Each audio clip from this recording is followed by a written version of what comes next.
All right, guys, we loaded up and we're about to head to this job site. But before we get started and on the road here, I want to talk about working smart. So there's a few different things that it takes to work smart. And the first one is to be organized. Making sure that you're organized is extremely important. The second one is making sure that you know what the priorities are. The third one is to make sure that you have a really good plan and it's seamless and you have some contingencies built into that plan. And then the last component of it is to always be a student of the game and continuously have the will to learn and always improve your knowledge of what it is that you're doing. So let's get into each one of those. Ruben, talk to me about what it takes to be organized. It is important to be organized because in our line of work, accidents may happen and you want to make sure you're always able to easily access safety equipment. Another reason it is important to be organized because having messy equipment causes injuries or harm if someone accidentally trips or falls because of the unorganized material. We should always be able to identify where our tools and equipment are to do a sufficient job and to keep the job site safe. Yep. Good job, Ruben. I agree. Being organized is important for many different reasons. So, and then the second thing is making sure you understand what the priorities are. So I want to hear from Nintango and find out, Nintango, tell me why it's important to know what the priorities are.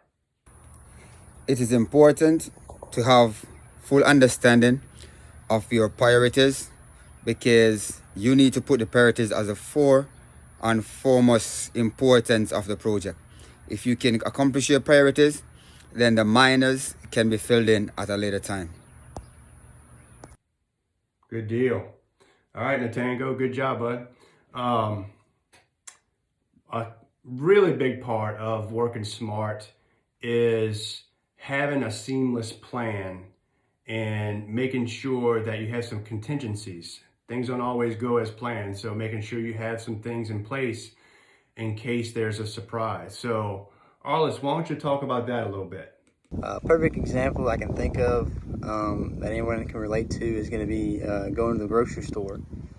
So let's say we'll take Walmart for example. So whenever you're making a grocery list, let's say you're going to have bread, eggs, house paint, light bulbs, candles, whatever you need at the grocery store. When you make that plan, if you want to be seamless, obviously, you would say, okay, I'm gonna get my bread, my eggs, let's say lunch meat, and then once you kind of finished getting all your food. You're gonna go head to the other side of the store and you're gonna get your light bulbs, and then you're gonna head and get your candles and whatnot. So really you wouldn't make a plan that's kind of haywire and say, okay, I'm gonna get my bread and then I'm gonna walk 100 feet down this way and I'm gonna get light bulbs and I'm gonna turn right back around and I'm gonna go get lunch meat. That doesn't make sense. So that's kind of what being seamless would be, is everything kind of will roll into each other. So by the time you're done getting your food, you're kind of already on your way to be getting whatever else you need on the other side of the store.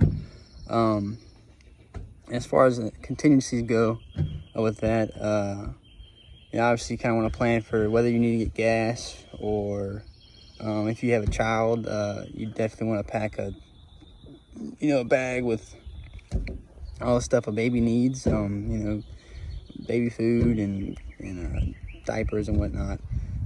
So you're sort of factoring in the variables that are kind of, I don't want to say outside of your control, but things that could happen, and that kind of plays into kind of how what we do in telecom and why we do post briefs and post and pre briefs. Your pre briefs are usually talking about your new job and kind of how you're taking into account for all the variables that are going to be presented by this, by this particular site. All right, Arliss. Well, yeah, definitely good explanation. And the last component that we're talking about when it comes to work smart is making sure that you're always a student of the craft or the game and always have the mindset of continuously learning. So Dylan, why don't you tell us a little bit about that? The way that our world and our industry is changing, we naturally adapt to those changes, but we have to take a step further and identify the areas of our lives that we can tell that we need improvement in. And if we don't do that, if we just continually adapt and don't improve, we end up staying stagnant and we're never going to be fulfilled. It's the same thing in our industry as it is in our lives. There's a lot of changes that happen all the time in our industry, whether it's how we build sites, safety regulations, training requirements, and so on. And in order for us to excel in our careers, we have to find the areas that we know we can improve on and work on those things and understand that it's a continuous cycle of identifying your weaknesses and improving them. So this ultimately boils down to working smart. If you stay doing the same things that you've done for years, you probably aren't going to do those things to the best of your ability.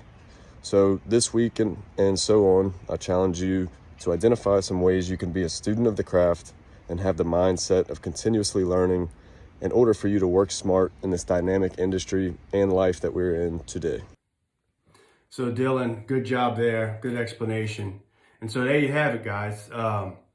Working smart has many different components to it, but 4 of those are being organized, making sure that you have the priorities, making sure that you have a really good plan, a seamless plan with contingencies, and always being a student of the game and wanting to learn more every day.